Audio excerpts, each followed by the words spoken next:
Hello and welcome to Global News Today, bringing you exclusive interviews with leading experts every weekday here on Al Arabiya News. I'm Tom Burges Watson. Coming up on today's program, at least 34 people are killed in the northern Ukrainian city of Sumy in a Russian ballistic missile attack condemned by world leaders.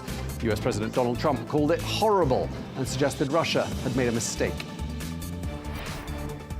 President Trump relaxes some of his tariffs, for now at least, but in a moment we'll be speaking to the Canadian businessman and Shark Tank host Kevin O'Leary, who says that China should be hit with 400% tariffs. And after a week of wild swings on world markets, we speak to the Chief Operating Officer of Bitget, one of the leading cryptocurrency exchanges, and asking him, can crypto really be considered a safe haven?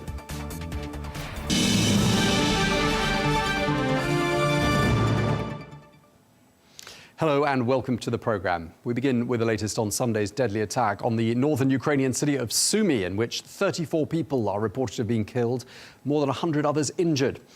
Well, Russia's defense ministry says it was targeting a meeting of Ukrainian military commanders in that attack yesterday. Meanwhile, the US President Donald Trump has condemned the strike, whilst Poland says that Vladimir Putin is mocking President Trump's goodwill by continuing to attack Ukraine. Well, for more, we can speak now to Jim Townsend, the former Deputy Assistant Secretary of Defense for European and NATO policy at the Pentagon. He joins us now from Paris. Thank you very much indeed for joining us. I mean, what were your initial thoughts when you heard about that news from Sumy? Why would Russia carry out such an attack on that place? Well, he's definitely sending a signal. This was no accident. This was barbaric. It reminds me what the Serbs used to do during the Balkan Wars, when they would shell the town center in a little Sarajevo, and they would kill a lot of people standing in line for water. This was they used a cluster munition. This was Palm Sunday. They knew exactly what they were doing, and the signal they were sending was that they're not going to come to the negotiating table for free. And Steve Witkoff, who was just there, the president's negotiator, this was a signal to him, is don't think things are going really well. You guys have a lot of work to do in Washington. So he's sending some pretty blunt signals. Right, so Russia is essentially, you say, telling the United States that it can do things like this and a lot worse. At the same time, Moscow is blaming Ukraine for this attack, saying the Ukrainians are using human shields. I mean, what's this line of argument, do you think? Oh, that's just ridiculous. I just, the idea that they're going to use that kind of excuse, that kind of language concerning Ukraine, that's ridiculous. Ukraine has no history of using civilians as human shields. What were they shielding? They were in the middle of a town square. I just think that's ridiculous. They must take us for fools. I mean, the Ukrainian president is calling for a global response. And I'm wondering whether you think this attack is likely to result in an increase in pressure on the Russians. Well, I'm afraid it probably doesn't. It won't. I think the response from Europe was a very strong one in terms of, statements. The statement from the United States was pretty limp, with Trump trying to give him an excuse, saying, well, it was probably a mistake. Well, it wasn't a mistake. So I would hope that at least in Europe, maybe within the European Union, maybe among the European nations, that they're going to come up with some stronger sanctions, at least sanctions, that can really hurt him. Because this type of activity, he might do this again, thinking he can get away with it.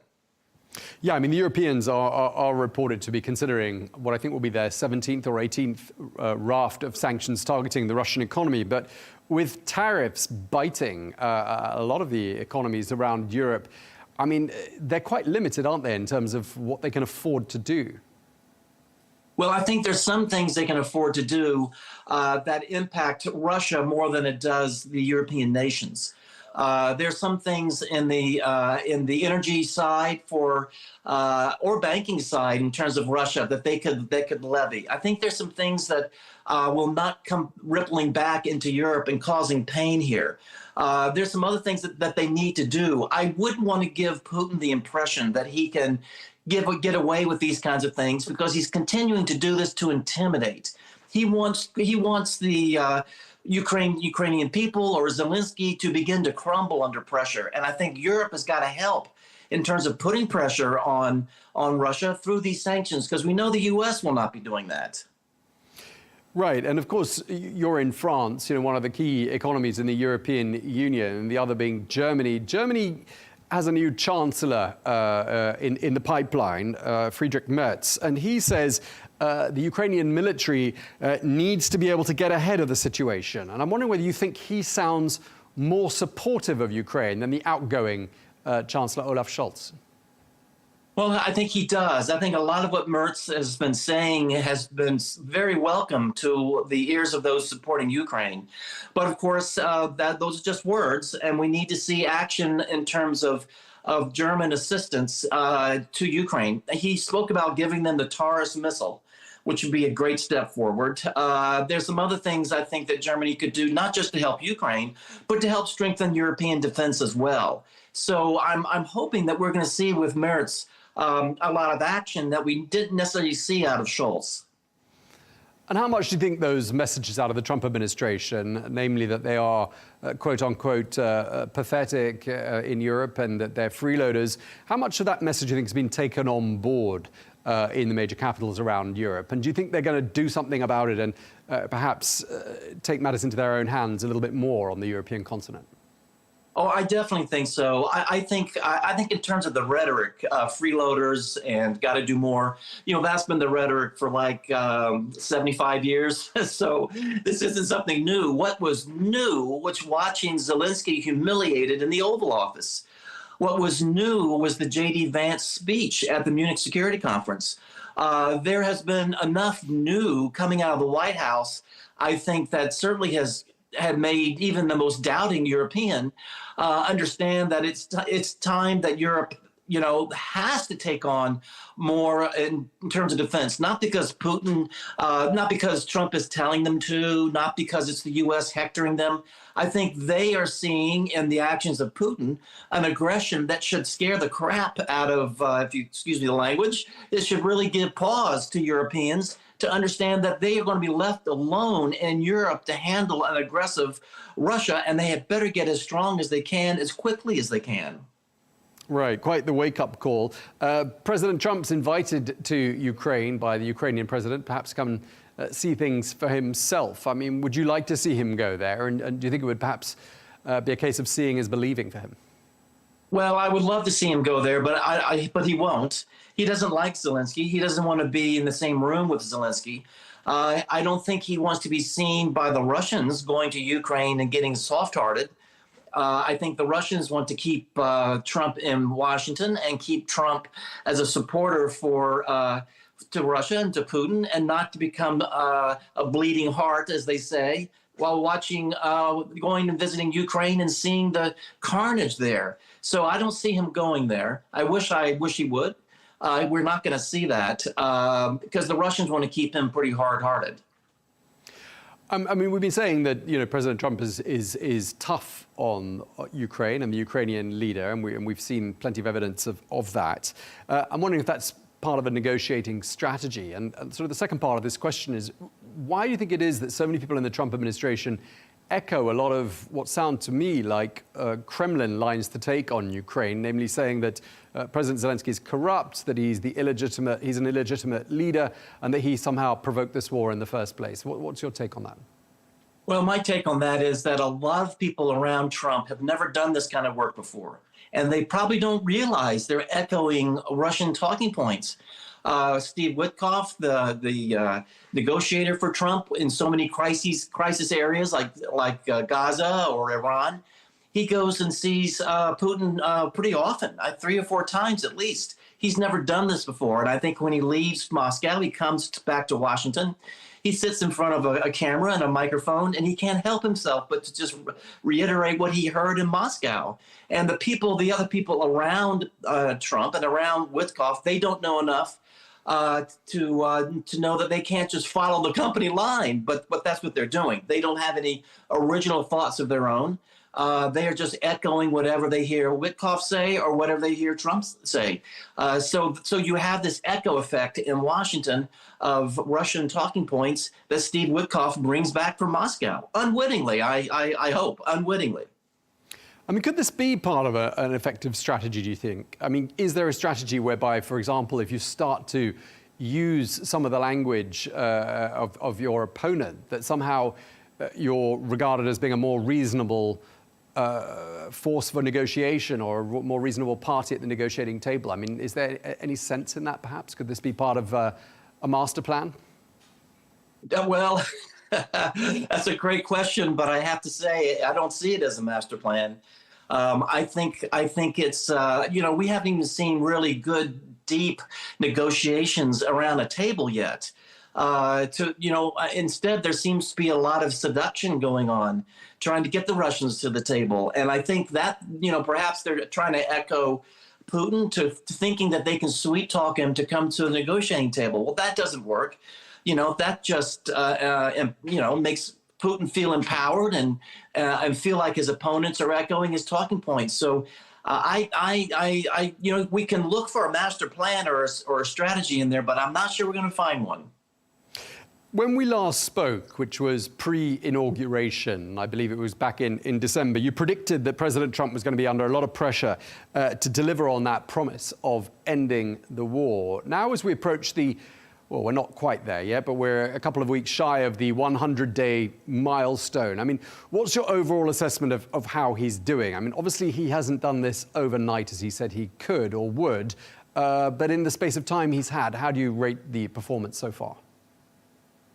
Well, I think this has been a learning experience for Trump and his team. I think they've realized that this isn't like closing a development deal in Manhattan. Dealing with the Russians, that's negotiating with Russians is high stakes. It's tough, and I think they are learning that. I think that frustrates Trump. I think he's not going to be in this for the long haul. He doesn't want this hanging around his neck. He has every now and then expressed his frustration about Russia on this and threatened to do this or that, but has never followed through. So I don't see a lot of results. I see a lot of concessions that we have made up front, concessions that sound like to me they're trying to, as I mentioned, seduce Russia to the negotiating table. Russia pockets those concessions, and they're still not at the table. They ask for more and more. They want to lift the SWIFT embargo, that they can't take part in the SWIFT, financial transaction process. There's things that they want still from the United States or from Europe before they will sit down and have a talk in earnest. So the bottom line here is that he doesn't want peace. This is not what Putin wants.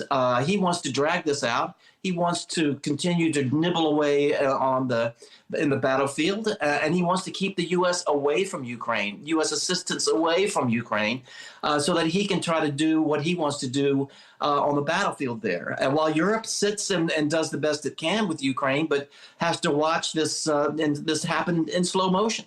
So we're just not in a positive territory at all that I can see. I mean, do you think we're likely to see a change in tactics by the Trump administration? After all, when he hears things like what the Polish foreign minister Radek Sikorski had to say, saying that President Putin is simply making a mockery of President Trump, I mean, that's not going to sit very well with the Trump administration, is it? And I'm wondering if you think perhaps that'll bring about a change of tack. I think it might make Trump double down. He doesn't like to be told that he's being made a mockery of by Russia. I'm sure that sticks in his craw, as we say in the U.S. And I think that makes Trump say, well, I'm going to show you, and he's going to double down in some way. So I'm looking for a change in tactics. I'm looking for some sanctions maybe put on Russia to make them try to drive them towards the table. I'm not sure what sanction will do that. We've sanctioned them in so many areas, but but Witkoff keeps flying to Moscow, having these long meetings, and he comes back, and we hear about a painting that Putin has commissioned of Trump, and we hear about little bits and pieces, but there certainly is no movement. And you can't point the finger at Zelensky here. This is all on Putin. But it doesn't seem to bother him. But it certainly will bother Trump because he's not delivering on these promises that he made to the American people and to the West and to Ukraine, that he would try to bring some peace to the area. Okay, well, it is still early days in the second Trump administration, so we'll have to keep an eye on how events unfold. But for now, thank you very much indeed, Jim Townsend, former Deputy Assistant Secretary of Defense for European and NATO policy at the Pentagon. Thank you for your time. You're welcome.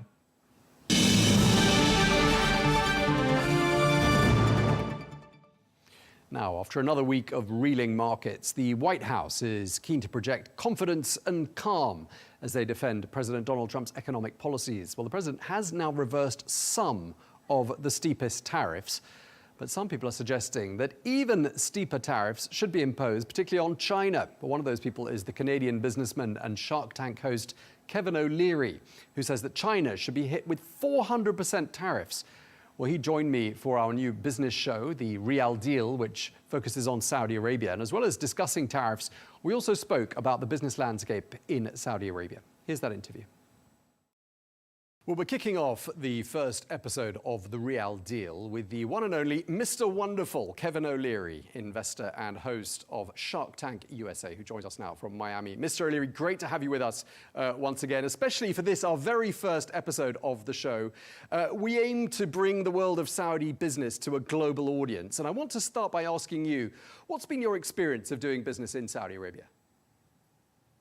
Well, it's one of the largest growth areas in the world. And over the last 10 years, the tonality of, investors' attitude has changed completely. I mean, you can see that just by the amount of traffic that any of the trade shows happen or the conventions. It's packed because people really want to understand what the vision is for the next 20 years in Saudi. And it's a very positive tone because there's a lot of stability coming into the way people think. I know the region's been in turmoil, but when you start to hear the vision of the long-term investment opportunity and the growth, it's hard to find it anywhere else in the world. And really, investors pursue growth.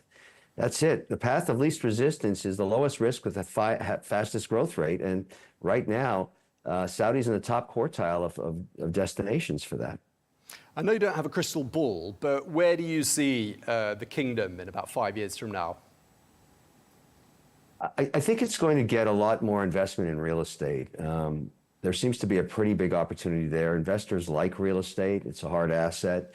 The challenge in developing real estate anywhere, in any region, are the permits, access to water and power.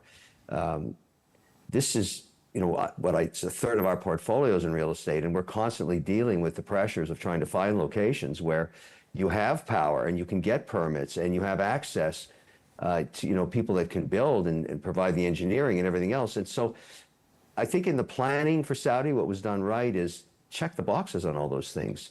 I mean, you can't do it without power, and there's plenty of it, and you need locations where you can get permitted, and the government's done a good job in pointing that out, that they're ready to provide that. So I think it's a pretty, and this takes decades to actually work out, and I think it's very positive now. That's why you're seeing a lot of interest in infrastructure funds and in real estate investors to go check it out. Mr. O'Leary, a few years ago you made a comment that I'd like to revive. You said Saudi Arabia is the most misunderstood country in the world, and I think things have changed since. I'd love to hear your opinion on your impression of how the world sees Saudi Arabia now. I don't think it's changed that much. I think people have come to the conclusion that trying to understand the kingdom by reading reports, it doesn't work. You have to get on a plane and go there. You have to actually, as I like to say, marinate in it. You have to go there, and that's very, very important. And I think I tell everybody that's interested in it, I say, look, there's only one thing to do. You've got to take 10 days and go to Riyadh and just understand that whatever your perception was, it's going to come back changed. And everybody that's done that I've talked to said you were 100% right. So I would advocate that the government have a policy of making it as easy as possible for investors from every jurisdiction to go there because my first experience was completely different than what I thought it was going to be, and it got, reconfirmed every time I go. And what's amazing is there's so much change. Even in 6 months, you can see it. And so, I went to the real estate conference recently. I was blown away. I mean, it was just massive, massive, massive, massive. And I ran into investors that I know from Zurich and Geneva and London and, Abu Dhabi. Everybody's there. So when you get that kind of nexus, when you get enough people, you get, critical mass, because investors are always looking at the other guy saying, where are you putting capital to work? And it was clear from that conference that, I haven't quite seen anything like that in any other real estate conference. I mean, we have one coming up in Washington, D.C., data center world that might be equivalent. It might be. But that's an area of real estate that a lot of investors like me are looking at.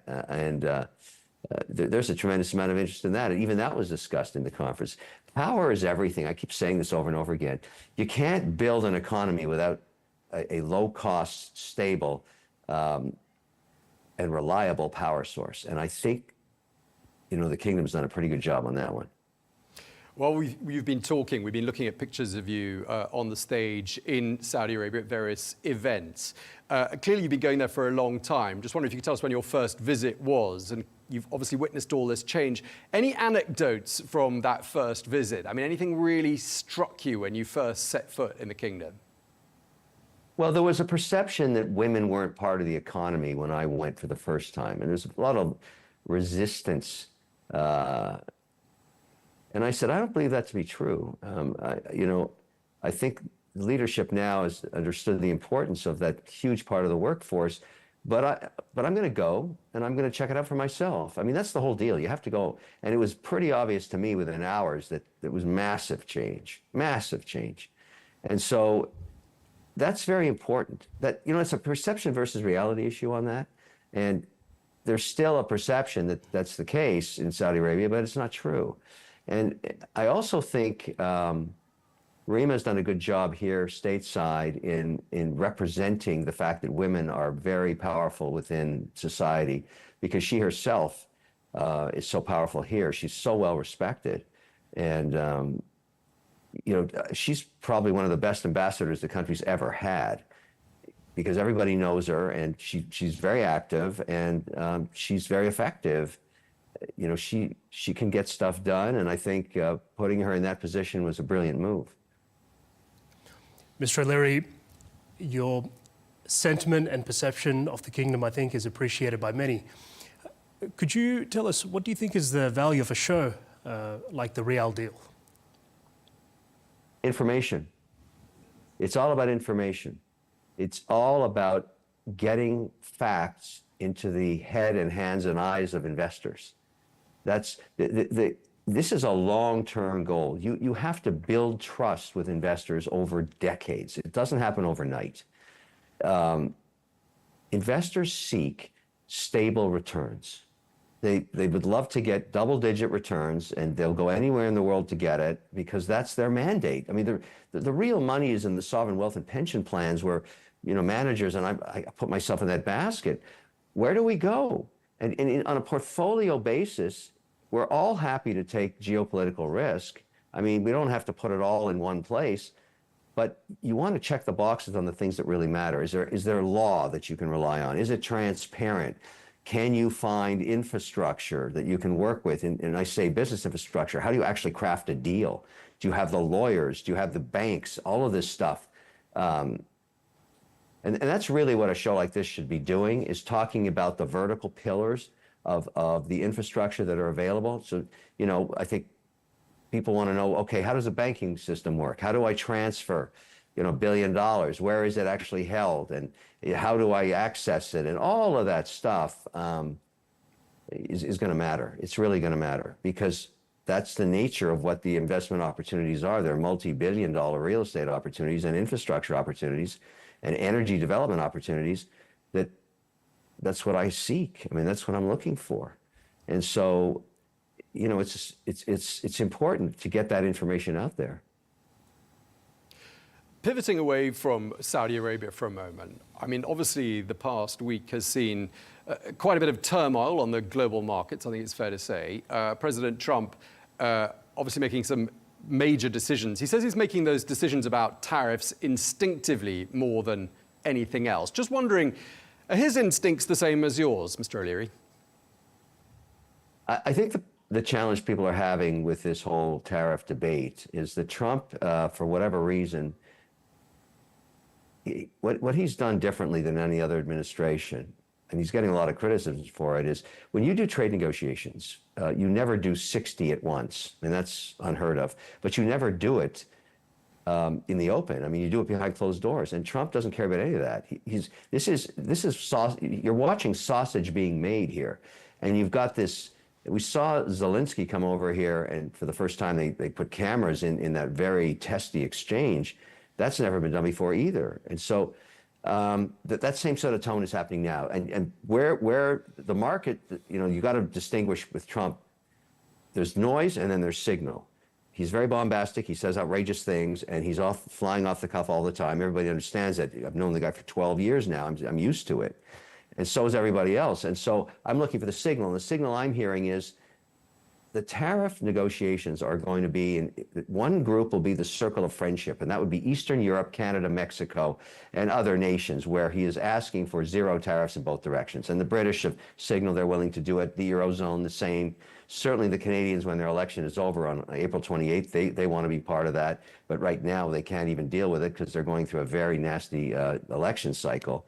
And unfortunately, the Canadian economy has collapsed in the last 10 years. And so there's a lot of change afoot. But the point is, you're going to get this unification of a trading group.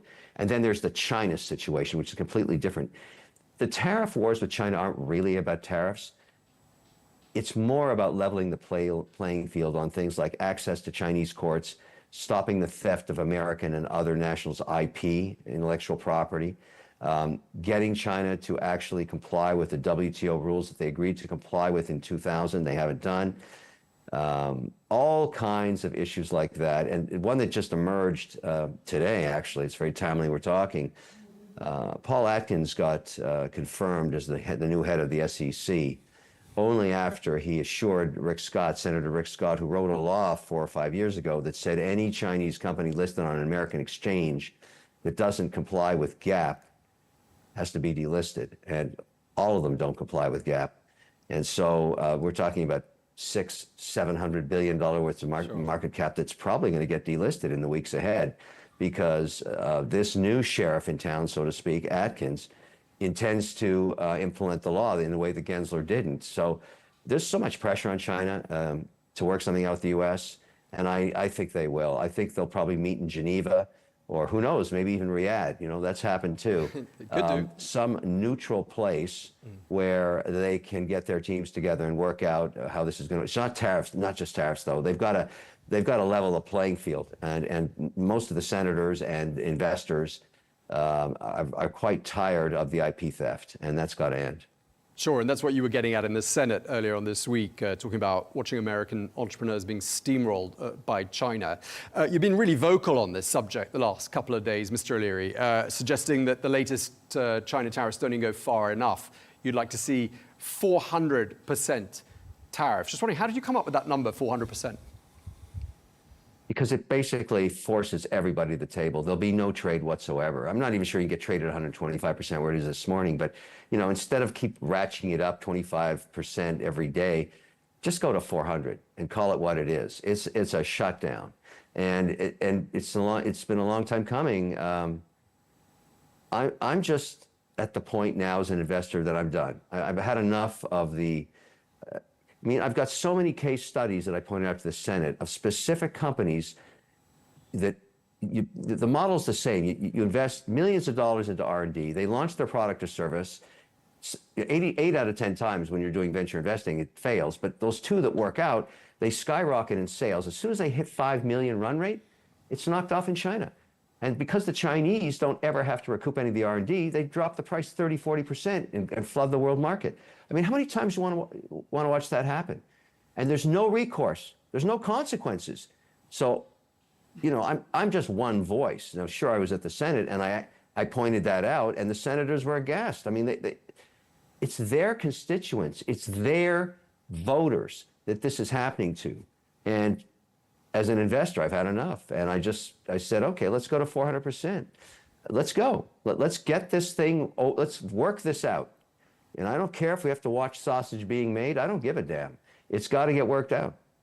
You use this expression of watching sausages being made more than once. I'm just trying to decode that one. Are you saying we should see sausages being made, or are you sort of saying that perhaps this is something that should be happening behind closed doors and not being played out in such a public manner? Well, people ask me every day, what's different about this trade negotiation to a NAFTA, for example, years ago, Mexico, Canada, the US? I said, it's open policy. Every day the rhetoric goes in both directions, whether it's in the UK or Thailand or Cambodia, whatever. It's everything's in the open. And it's for some people very uncomfortable to see that, to understand, is this Trump negotiating? One day he says the tariffs are permanent. Then one of his advisors goes on the air and says, no, these are negotiating tools. That's called sausage being made. It's just chaos. But it doesn't matter. That's how Trump operates. And so I don't care about that necessarily. I try and figure out what's the signal. Where are we going? And where we're going is to a circle of friendship with Eastern Europe, Canada, Mexico, one group, and then China in another. These are the two verticals being negotiated now, and it's chaotic. But I'm pretty happy with the direction. For example, I was just on the phone with London about 40 minutes ago. We may get zero tariffs on ag tech, agricultural grains. So I'm an investor in North Dakota. We have massive quantities of product that have been tariffed away from getting into the UK market. That tariff could disappear in 2 weeks. And then, am I going to sell grain in England? Damn right I am. And I'm excited about that. And so I think a lot of positive is going to come out of this. And so we're gearing up to figure out how do we, because these markets have been closed to us for decades.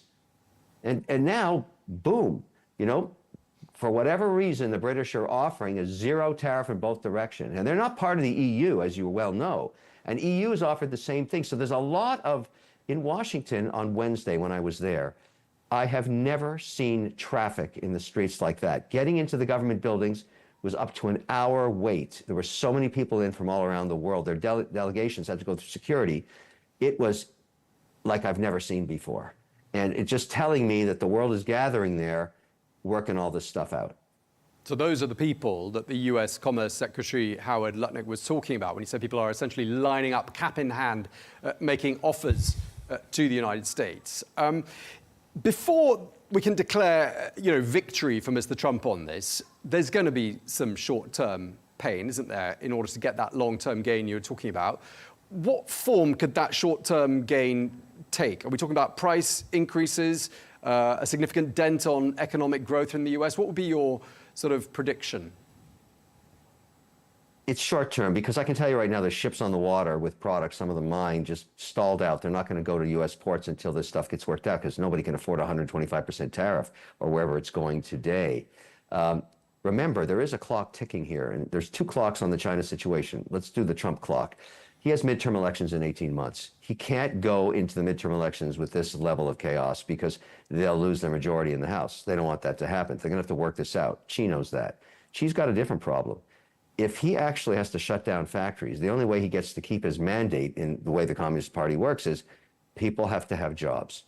And if all of a sudden they don't, he won't have his mandate anymore. So he has to balance very carefully, how long can I not produce goods and services in a factory because there's nowhere to sell them to, because the United States is 39% of world consumption and 26.1% of the world GDP.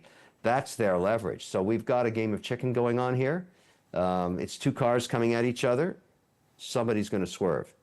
And I don't know where they're going to meet, but it's going to be on neutral ground, and it's going to be soon. And that's why I'm optimistic.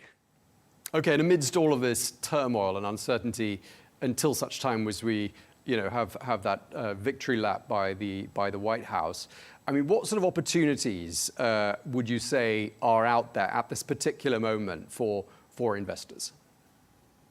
Well, when you see the S&P 500 drop from a 27 PE to 22 in 5 trading sessions, I call that an opportunity.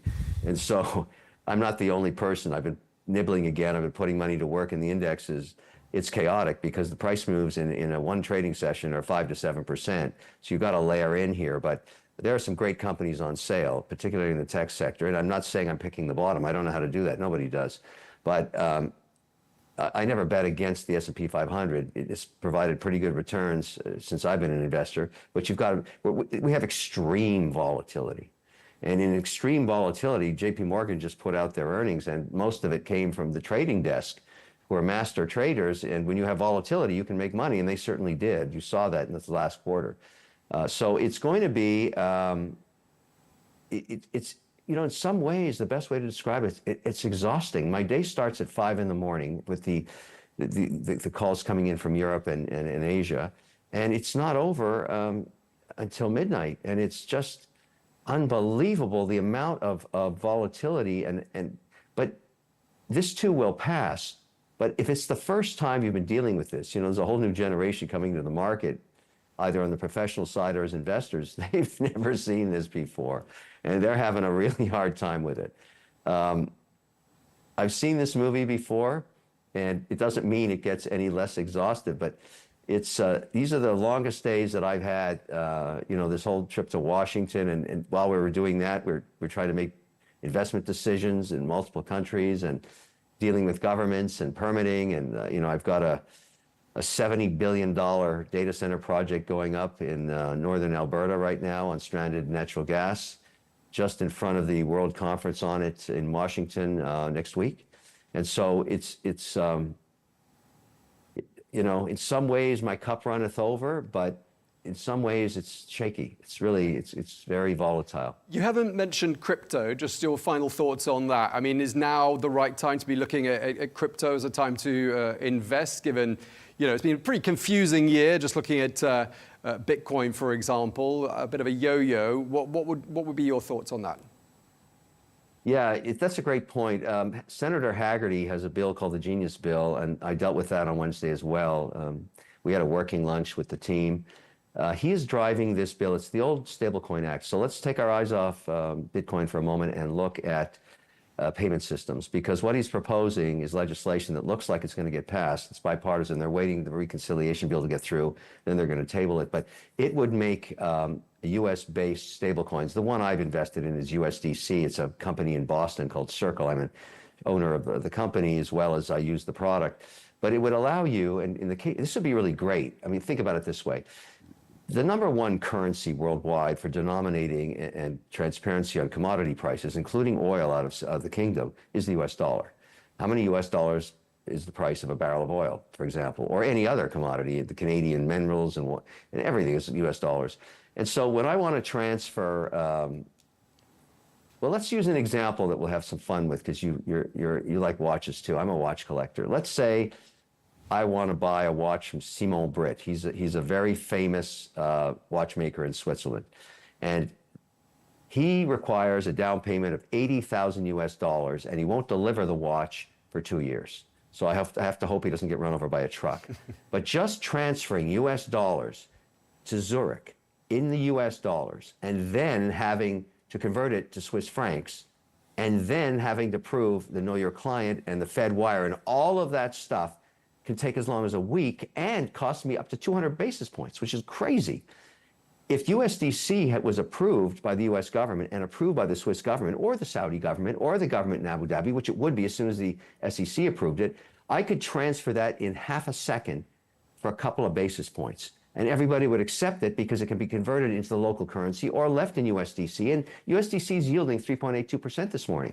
So this is a huge groundbreaker for the US, because if they do that, that will signal more legislation coming. The next bill after that will be the market infrastructure bill, which determines, and for finally, which tokens are commodities and which are securities. Once you clear that up, institutional clients like me can put those assets on balance sheets and be compliant.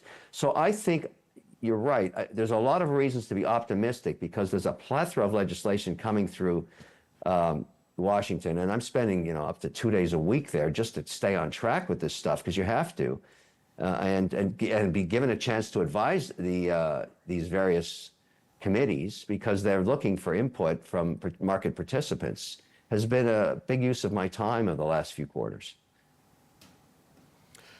Okay, we're going to leave it there. Thank you very much indeed for taking the time to speak to us. Kevin O'Leary, investor and host of the Shark Tank USA. A real pleasure talking to you. Thank you. Take care. See you soon. Bye-bye.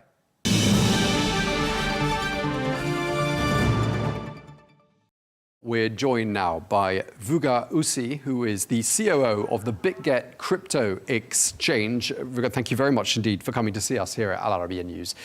For people who don't know the first thing about cryptocurrencies, could you just start by telling us what Bitget does and what sort of services you offer? Bitget is a leading Web3 company and second largest exchange in the world. And for people who don't know what exchange is, we are a marketplace to buy and sell digital assets. When we talk about digital assets, they are similar to your stocks or maybe digital or any currencies. For example, if you hold $1 and you want to buy certain stock or exchange it to the certain currency, can be pounds or euros, you have to go to several marketplaces or your bank to do this transaction. And in digital space, we call them crypto exchanges, where you can exchange your digital assets or your fiat currencies like dollar, euros, pounds to the certain digital assets. And projects come and list and exchanges to facilitate, and we help to facilitate this transaction. Today, as Bitget, we serve 100 million customers, and in the first quarter, we moved $2 trillion in terms of the transactions, and every day we make around $20 billion worth of such transactions, where people come to our platform to buy, sell, trade, or hold digital assets, certain cryptocurrencies, and more. Okay, you mentioned Web3, and I know you're expanding into Web3. Some people as well won't know what that means. Just to help us understand it. I think when we go back to the different eras of the evolution of the web, currently we are at the Web 2, where we can share information. For example, we go to our social media and we can put information out there and we can receive information. At the Web 3 is a stage where machines can talk to each other without human interaction or with human interaction, that's called smart contracts, that doesn't need humans interference to do certain actions. For example, today, in order to receive your salary, bank needs to process that payment. But in the smart contract, the same way you have your employment contract between your employer and yourself, if you put in a Web3, this contract becomes smart, and without needing a bank, your employer automatically transfers you the salary in every month, and it's certainly done by machines. The machine-readable contracts actually and more facilitates the Web3 or the third era of the digital evolution, where we don't need the intermediaries. And I think it all began with the Satoshi's white paper, which is Bitcoin, making peer-to-peer transactions possible. Okay, and people often talk about Web3 as being decentralized tech. The same can be said of cryptocurrency as well, can't it? And perhaps that's why a lot of people trust it, because some sections of the population seem to trust Bitcoin and cryptocurrencies and Web3 precisely because they are decentralized. Do they deserve to be trusted more? I think decentralization makes it trustable because there isn't a central governing body that can shut any transaction. For example, today your bank can stop or block your bank account, or a land department can stop you from selling or buying a certain property. But when it is decentralized and this done by the machines, with the machines, autonomously, it means no one can stop that transaction. And that is where the beauty of the Bitcoin transaction lays, that you own that property as a digital asset in your storage. No one can touch it, and you are the sole owner of it. And if you want to do the transaction, no one can stop it because it is other machines that decide on the consensus without the human interference. And that was, I think, the only big reason that governments were not able to stop Bitcoin adoption, even though almost every bank globally in the very beginning, every government was totally against it. Today we have more and more people and more governments jumping into this race because no one could stop it. Let's go back to Bitget and what you do. So let's just take a concrete example. I go to you, or perhaps Binance, one of the other cryptocurrency exchanges. What happens next? What are you going to do for me? What do I have to do? First of all, what makes Binance, us, and any other centralized exchange much easier to use is that you can log in with your social logins, do know your customer kind of survey where we know who you are by you facilitating and providing us with your ID details that we can verify you are the person who wants to have an account. The next step, you can top up your account with, depending whether you have a digital asset, then you can move them to the exchange to trade or to do an action. If you don't, then you can use your credit card or you can use your bank transfer to transfer the funds to the account and then eventually go and start buying your Bitcoin, Ethereum, Solana, and many other digital assets that's available. For example, today at Bitget, we list more than 800 tokens that you are able to buy and trade with them, whether on spot market or whether in the futures, and many other options are there. I was just looking up when the first trade of Bitcoin was. It was in 2010, so 15 years ago. Crypto obviously very new. I mean, how do you feel about how far it's come during the course of these last 15 years? Compared to traditional markets and traditional banking system, I think we came much, much further than many anticipated it could go, because if we go and look even the interviews from the CEO of JP Morgan to the most famous investor of all time, Warren Buffett, everyone was totally against Bitcoin and investing in Bitcoin. But today, most of the people's opinions changed in that term. And also we see a huge solidarity in terms of ecosystem, because many viewers already, I'm sure they learned about Bybit hack that recently happened, and both Binance and us, we decided to go and help that exchange in order by lending them more Ethereums that got stolen from them, to make sure that industry doesn't suffer and they are able to recover. How many times you heard that if a bank goes down, Never. another bank goes, yes, either government come bails them or other bank comes buys them in a very cheap price. But in our industry, we realize that we don't have any support from any centralized organization or a government, and we have to support each other. And I think this example in itself shows a great way that we all came. I'm going to be asking you a bit more about that Bybit security breach in just a moment, because I think that's a really interesting case study that perhaps other exchanges can learn from. And it sounds like you will talk to each other. But answer this question for me. Someone watching says there are lots of currencies out there. There are commodities you can hold as a safe haven, like gold, silver, platinum. Why do we need a cryptocurrency? I always give two examples. Depends who you are and where you come from and what's your idea. Because I have always thought that, especially for people, Gen Zs and millennials, my age, for us, because today most of the world's wealth is held by the boomers, and most of the job opportunities are held by boomers, and most of the state heads are old people, and so on, there's a very minimal chance for anyone my age to be able to afford the housing, especially if you live in a London or Sydney or New York or any big economy, no matter how hard you work and how much money. Priced out of the market. Exactly. And what is your only chance is to take more risk and try to find a better way to invest your money to get the maximum. Because if you invest in S&P 500 or through your bank, maximum you can beat inflation, which is about not losing your money. But what are you gaining? Almost nothing. Therefore, crypto is a great opportunity for young people to kind of beat the system, right? But also there's a huge opportunity for rich people out there, family offices, big corporations, even the Tesla holds a lot of Bitcoin and many others, because it is a great hedging tool. It is, but what goes up must come down. We've seen quite a lot of that happening lately. It's risky business, isn't it? It is risky. It is as risky as everything else, but also it's about the risk appetite. For people who have nothing to lose, taking the one great risk is one great opportunity. And for people who has a lot of appetite to take a lot of risk because they need to hedge against the entire market, still crypto is a great opportunity. Therefore, we see a lot of retail appetite coming in because people really want to get a better opportunities, risk big, win big.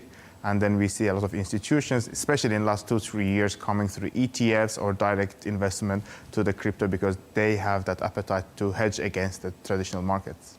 Okay. You, as the Chief Operating Officer of Bitget, presumably have growth as being one of your major goals, one of your KPIs. How do you actually measure growth? Is it going to be on a volume basis or the number of people you onboard? How do you calculate it? Both of them, because in the last 2.5 years, as a Chief Operating Officer, I'm very proud that Bitget grew from around 20 million customers to 100 million customers. It's 5 times growth. That's happened on your watch? Exactly. And also our trading volume almost tripled, which shows a great example how we can focus on both, not only the exploding the user numbers, because you can have a lot of dormant users that do no action, but we are also having a lot of users who do transact through our platform that eventually makes us money, because the only way an exchange could make money if the users are transacting, buying and selling. So you go from 20 million to 100 million users in 2 years. And I'm assuming that kind of growth in itself represents some pretty major challenges of its own, doesn't it? It is huge, from technology to security, from hiring talent globally to actually making a very important bets and investing to the right places is what all we did. And we were not only lucky, as people assume, especially if you have that kind of a growth, but we also had a very long-term vision, because most of our big investments were done in the middle of the very red or bear market, when the markets were super down, people were cutting costs, we went shopping. And that is, I think, the biggest motto of the crypto industry. We always say that when the market goes down, you have to go shopping, because that's when you fill your bags. Tell us about how you're set up. People will be wondering, does Bitget have physical locations? You've got some key markets. Maybe you can tell us what they are. And do you have a physical representation in all of those key markets? Bitget family or team is 1,800 people at 60 nations, because we need the top talent. And unfortunately, you can't find all the top talent in one place. And that is how we become a super decentralized mind. But definitely we have a lot of physical offices that are required to be held by the law, especially in the countries where we are seeking licensing or we already acquired our licenses. We do have a huge physical offices here in Dubai, in Singapore, Hong Kong, and many other places across the world. But again, our expansion is beyond the physical offices, because most of the things we do happens online, and we don't need physically hold an office unless it's required by the law. Okay, and what about hiring? I mean, that must be quite difficult when you're trying to cater for that enormous growth in the number of people you've onboarded.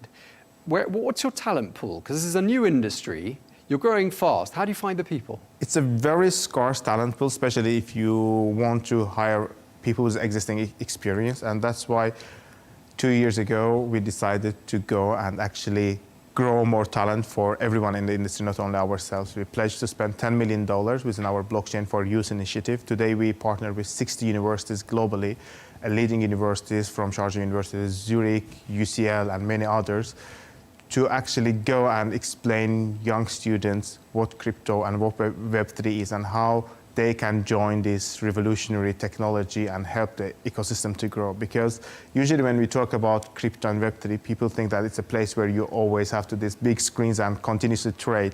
But actually we need the talent from lawyers to marketing specialists, from HRs to accountants, that almost 90%, for example, employees at Bitget, they don't trade.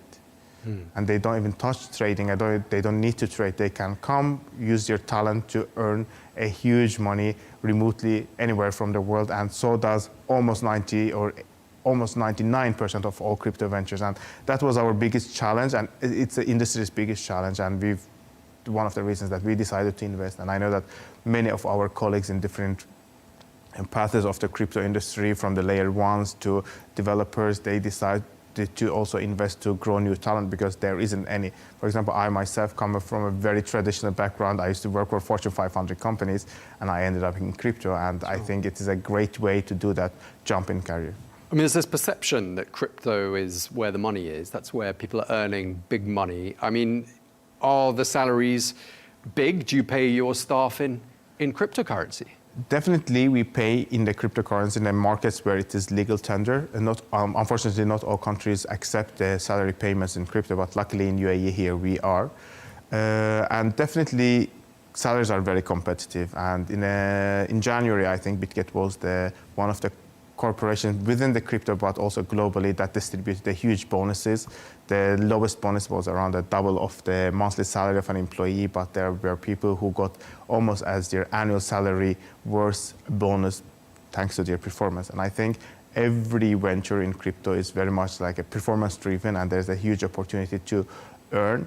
And recently within our company, but also with our partners, we did some research. We noticed that a lot of female talent come to crypto because they have an opportunity to work from home, and we saw a huge shift, especially since the large corporations forced their team members to go back to the offices. We see a lot of female audience, especially young moms, decide to join the Web3 because they get an opportunity to earn same or more money still being within their comfort of their homes.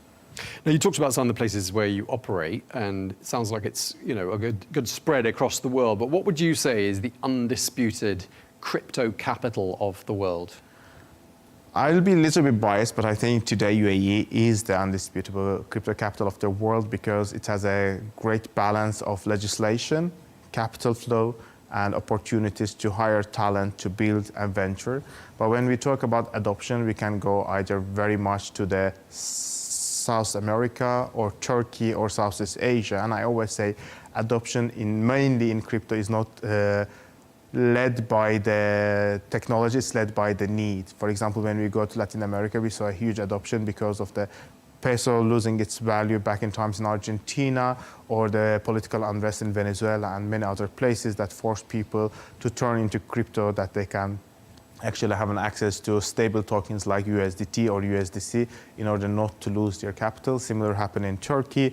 In Southeast Asia, we see a huge also move for adoption, both because people want to kind of take an advantage of the technology. There was a huge adoption that was led by the play-to-earn games, and also people are very much into exploring new opportunities, especially with Hong Kong and many other places, building these new legislative frames for businesses to accept payments that made it easier to transact with the money. I think in the next 2-3 years, we will see more waves of adoption that is fueled by the way people will be spending rather than earning. Because I think in first 15 years as crypto enthusiasts, we always focused how to earn money in crypto.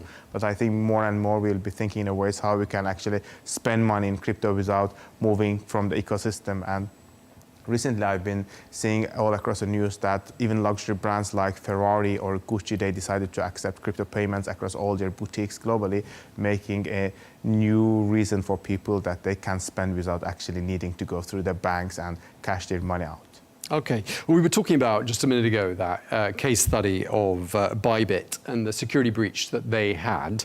Heavy losses, maybe 1.5 billion. I think the biggest loss in the history of crypto. Right, huge loss. So for people who are watching, who are thinking, is the crypto space a safe one? How do you answer that question? What are you doing to make sure that people's investments are safe? What we do to make sure that people's investments are safe is that Bitget is one of the only exchanges and large crypto companies that never suffered any crypto or any security breach or any hack. It's not because we were lucky, but because we have a state-of-art technology in place and also protocols in place to make sure that no single user within the company has an access to any customer fund. Most of our customer funds are held in a cold storage wallet in a safe boxes cut out of the internet that makes them almost impossible to hack. But still, if something goes wrong, we have the industry's second largest protection fund, and I think today it's valued more than $500 million, making that if something goes wrong, we have enough funds to return their customers and make sure that the customers don't suffer. But at the end of the day, I don't think that any company is insured or any company can 100% be secure or free, and we know it from the banks to almost all the other institutions that held user funds. We do our best from our end, but also, as I mentioned, what makes our industry is great is that it's one of the first examples within the modern history that actually a financial institution, instead of coming and trying to buy and take over the competitor when they suffered, we decided to help our competitor. We lended them 40,000 Ethereum. Binance did the same. And in that perspective, I think your money is much safer in an exchange rather than in a bank. Yes, indeed. And that example really stands out, the fact that you all kind of rally around each other, and there seems to be this solidarity in the industry. But there are a lot of hackers out there, aren't there? And they pose, presumably, something of a threat to your kind of business. Exactly, but they do present the same kind of a threat to traditional banking system. But don't they like cybersecurity, cyber exchanges, crypto exchanges more because you're perceived as having, this big money, and it's a new industry, therefore perhaps they know tricks that you don't know? Perhaps it is, but also we are a very small industry. Like entire crypto ecosystem is $3 trillion. It is combined is less than two largest corporations in America. As a total economy, we are very, very, very, very small. And I'm not even talking the whole global market of the banking system, for example. And I believe even if we lose all our money, it will be less than the money that global economy loses to the phishing attacks every year. So how much of your, I mean, to what extent are you having to really invest in the security of your exchange? I mean, what sort of a percentage of your total cost does security represent? I think it is a very substantial amount because, as I mentioned, for us, we work with almost all leading corporations that does the security help. For example, we work with SumSub that helps us against all sorts of AI attacks and many other providers that out there we work with. But it's not only about how much money we invest, it's also about what kind of protocols we have in together. For example, in Bybit's case, they've been breached because 5 machines were compromised within their ecosystem. And that's how we try to make sure to block such attacks by making one of the mandatory actions we take is the multi-signature. It means every transaction needs to be signed by multiple parties in a very asynchronous way that no one can actually attack them. And most of our transactions happen in virtual machines that is unhackable. Basically, it's a random chosen computer that activates for that particular action and then turns off. Therefore, it's almost impossible to hack.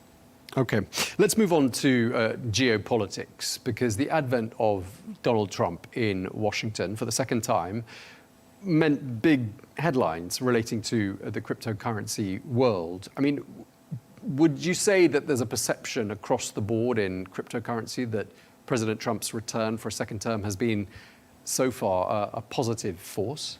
I think there are two important aspects we need to pay attention. First and foremost is that crypto markets were very much manipulated or run by the narrative. We call it crypto Twitter or today crypto X. And whatever Donald Trump, Elon Musk and likes do use within their power was always a leading force within the crypto economy and goes back to when the Dogecoin was introduced, Shiba Inu and many other meme tokens that today are in a very high market cap. Secondly, what Donald Trump did is kind of was easy from the playbook. We have seen so many other leaders that won elections through that crypto narrative. Combining these two with the power of existing power and also proven method, I think Donald Trump using the crypto not only just to be elected or as a narrative, but also banking on the power of crypto, especially several days before his inauguration, both him and the First Lady issued their tokens, took almost $85 billion, kind of like really huge money, was an example that the president-elect at that time today, the US President Donald Trump, is not only using crypto as a narrative, but actually knows how to use it to his benefit. And I think these two things combined together already indicated us where the market will go during at least this 4-year term of the president in the office. And we've been seeing a huge ups and downs and volatility in the market. But overall, from the crypto lovers perspective, I remember that in the first days of the election, I was driving around and trying to refuel in Dubai, and I saw this very luxury car had this 100K Bitcoin, because Bitcoin reached 100K. Price point was like, thanks to Donald Trump.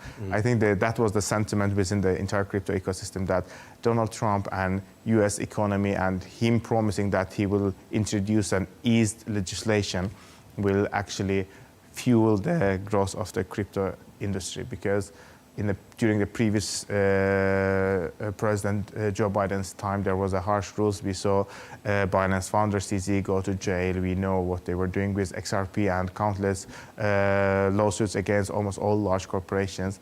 That was the kind of a hate that was built up by the crypto. I mean, obviously, Bitcoin got to higher than 100,000. Did it go 109, I think? Yeah, he went 100 to 9. Okay, it was back in January. I mean, do you think, it obviously went up to that in the build-up to the inauguration of President Trump, and it hasn't quite got back there. And I'm just wondering why you think that is. I mean, was that like Trump euphoria and people perceiving this as being a very friendly to crypto sort of a president? Or how do you explain the downfall from that point? I mean, is that just a simple correction? I don't think it's a simple correction. I think it's a very wise way of using the market to benefit the current people who have an insider information, because we saw how that we saw the Bitcoin at 100K, then it went down, and eventually President Trump did two tweets. First, there was promise that there will be digital reserve currencies, and they will be buying cryptocurrencies such as XRP, Cardano, Sumy, and others, and then eventually Ethereum and Bitcoin, to establish the digital or crypto reserve of the United States, and price went up back to almost 200K.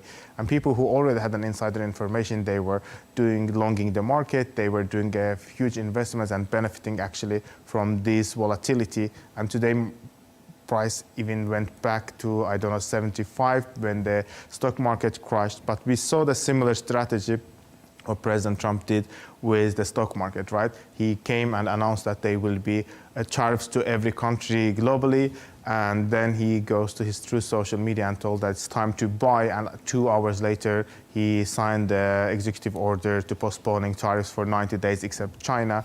Markets recovered, then people who had insider information actually benefited from this. And I think today it's a very interesting question that how much this volatility can benefit Trump, his allies, and people who have an insider information, and what kind of power move is this, rather than is it going always up or is it going always down? Because it's clearly that people who have an insider information are benefiting the most from this volatility. Okay, and of course we've been saying massive volatility, certainly the last week or so on the traditional markets and for cryptocurrencies as well. But do you think there is this perception that cryptocurrencies are something of a safe haven, a bit like people used to consider gold to be a safe haven? Do you think that's an accurate term to describe a cryptocurrency? I think when we talk in a short term, definitely it is not, because it's much volatile than the traditional markets and traditional assets like gold, silver, or real estate. But when we look in a long-term perspective, for example, Bitcoin in last 10 years definitely beat S&P 500, definitely beat almost all large real estate markets, whether it's London, Paris, New York, Dubai, or Beijing, or Tokyo. If you invested to Bitcoin, definitely you were making much more money than any other investment vehicle out there. But if we kind of zoom in and look into a short time of periods, whether it's a good investment for 6 months or 1 year, definitely it depends when you enter the market and when you exit. But in my opinion, the best way, especially for the newcomers to the industry, is dollar cost average, especially when you enter first time, to buy top market cap assets like Bitcoin and Ethereum and do a long time holding. If you do the long time holding strategy, definitely you are able to beat S&P 500 or real estate through the crypto, and then we can call it a safe haven. But if you are looking into the short term gains, or you'll be panic selling or panic buying, then definitely it's not the best place to invest.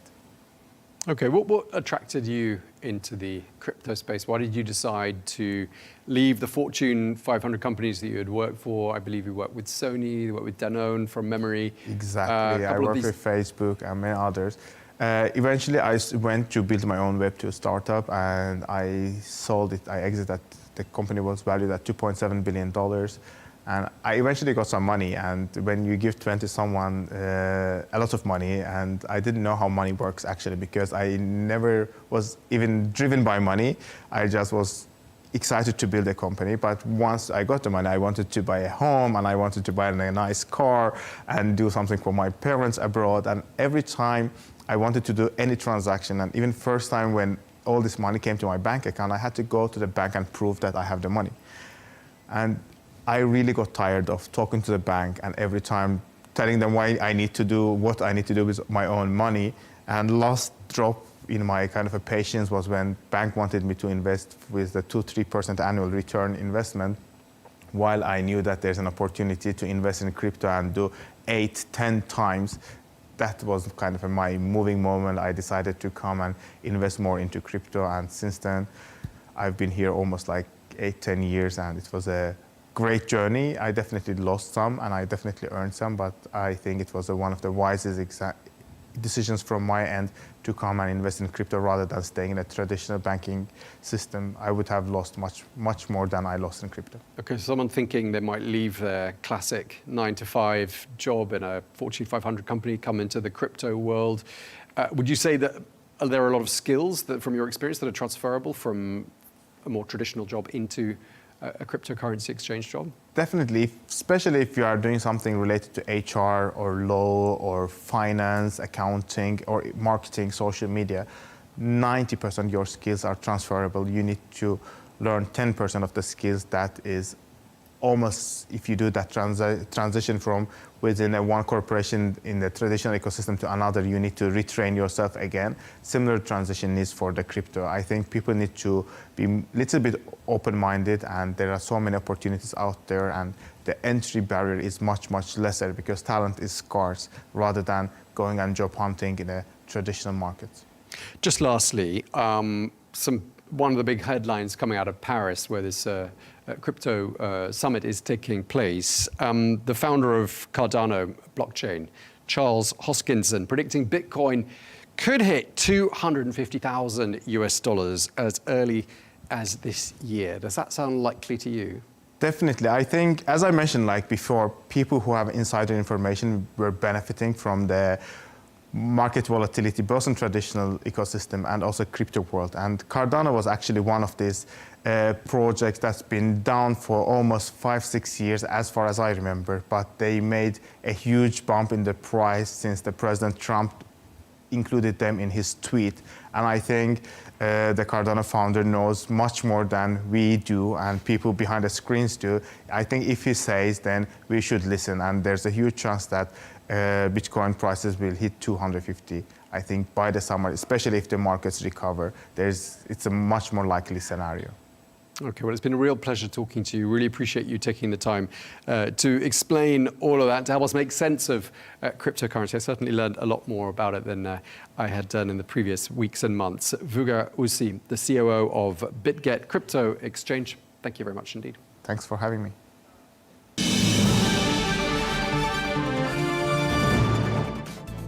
That is all we have time for today's edition of Global News Today. Thank you very much indeed for watching. Do join us again tomorrow for a look back at some of the highlights of the programme. Thanks for watching. Stay tuned.